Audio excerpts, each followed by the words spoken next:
This is me on my computer today. I type, I read, I find information. But that information lacks a certain personality. But in the near future, I'll go online and interact with an actual human mind. We'll be able to access anyone who has ever lived through a computer-generated version of themselves, an avatar. Hello. Suddenly, death has become obsolete. Yo, Baratunde! 1,000 years from now, I'll still carry on your legacy looking as good as you do today. This is the Electronic Visualization Lab at the University of Illinois in Chicago. Here, cyber scientists Jason Lee and Ram Damara have an undying interest in perpetuating personalities with sophisticated software. The goal of Project Lifelike is essentially to begin to understand how to create digital replicas of humans. The only way we can do it nowadays is through either text or pictures or video. So Project Lifelike will hopefully add an interactive component of it using advanced computer graphics so that you can also converse with this virtual representation of you. What we're trying to do is have the avatar dynamically adjust based on conversational cues. That's something very essential to making an avatar appear realistic and appear lifelike, but that's very elusive. This is Alex the Avatar. Alex is the digital double of Alex Schwarzkopf, a former director of the National Science Foundation. When the NSF began funding Project Lifelike, Alex saw an opportunity to have top scientific minds make him immortal without even becoming a Bond villain. Right now, Cyber Alex comes alive only when he's turned on. But down the road, he'll be like the old Max Headroom, living online 24/7, standing in for the real Alex, and even appearing several places at once. Avatar Alex combines CGI realism with just enough artificial smarts to pick up verbal and non-verbal cues.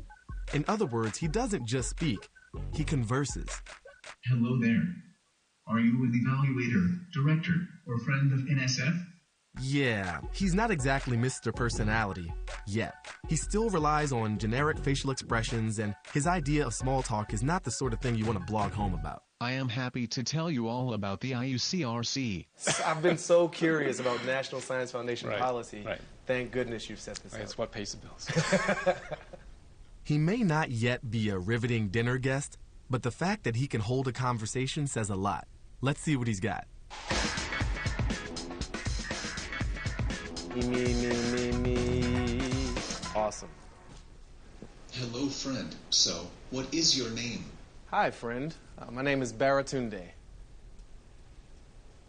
Ron, I didn't understand that. What was their name?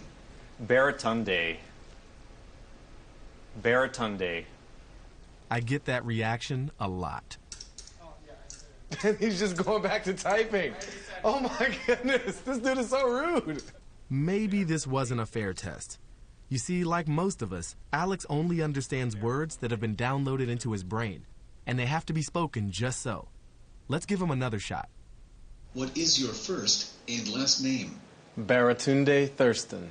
Well then, I'm Alex. All right, he heard me. CRC program director. I'm a strong believer in project collaborations. What day of the week do you leave this conference? Tomorrow. Would you like to meet John Ringo from Washington State University before you leave the conference tomorrow? Sure, why not?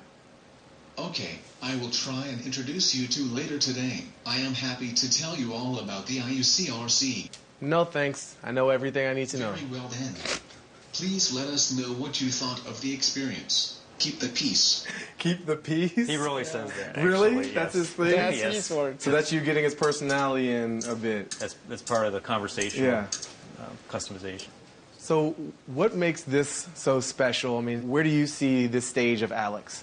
This stage of Alex is quite an improvement from a text-based user interface to an expert system. A long way to go to being a human being, but... Yeah, he cut me off at the end there. He can be a little rude. Depends on his mood. While he's as clumsy and socially challenged as a few programmers I know, Alex is the first step in a process of immortalizing humans that could go on forever. An avatar of you could one day be chatting to your great-great-grandchildren about the good old days of the 21st century. Is there anything else you want to know about the IUCRC? Alex's brain consists of a speech recognition engine that identifies key phrases and words. International collaboration.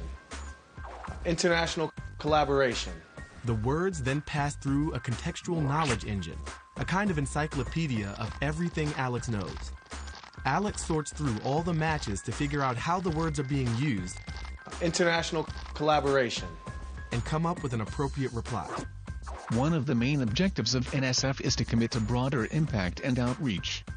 He also has a pair of eyes, well, cameras, which pick up the speaker's expressions.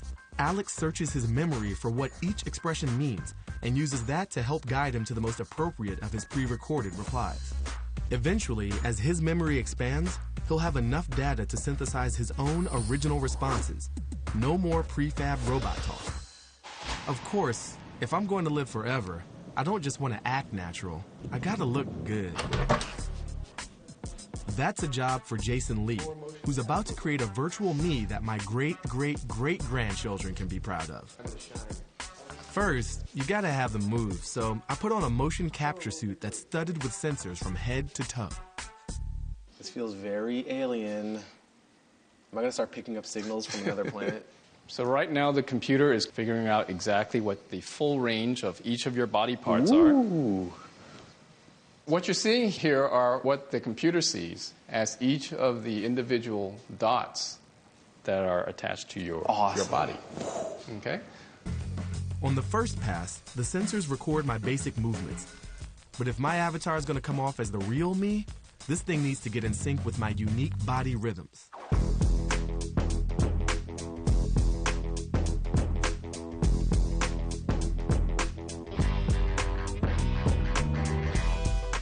Done. 1,000 years from now, I'll still be able to bust a move. But if I'm going to live forever, you can't forget my face, and that's a tough one. Some 4 dozen muscles are at work moving precisely shaped physical features into hundreds of expressions that all add up to me. We're going to take the photographs that we took and apply them as what we call texture maps onto the surface of the model. Jason takes photos of my head and maps them one stage at a time onto a 3D computer model until... Whoa, what's up, sexy dude? What'd you do with my hair, man? 70% of all communication is nonverbal, and my avatar is programmed to replicate the basics, including some expressions I hope I'll never need.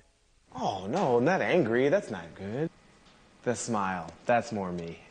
That is the sexiest avatar I have ever seen. Whoa, what's this? That's a creepy wink. You have to work on the wink. I'm telling you right now, send the wink back to the lab. All right, my avatar can smile and freak people out. I can do jumping jacks and cut the rug. One last thing, I need some threads. Whoa, you made me an astronaut. That is so cool. I didn't even have to go to flight school or anything. Exactly, and hopefully everyone will be able to do this for themselves in the future. So in the future you see people, even with their laptops, being able to sort of scan themselves without having to... Well, they're going to miss out on this beautiful process and this leotard-type skin suit. You have now immortalized me as a dancing, space-flying astronaut. Exactly. Thank you so much, Doc. As much fun as I've had making a complete avatar of myself, I'd hate to be immortalized as a beta version. But Baratunde 5.0 isn't that far off. Avatar engineers are aiming to create cyber doubles that are as natural to talk to as the real you. Today, when loved ones die, they leave us with only memories. But in the future, their avatars will be so lifelike, they'll interact with us long after their bodies have gone. For as long as people have been living, we've been trying to avoid death. And through Project Lifelike, we have experienced a small slice of immortality.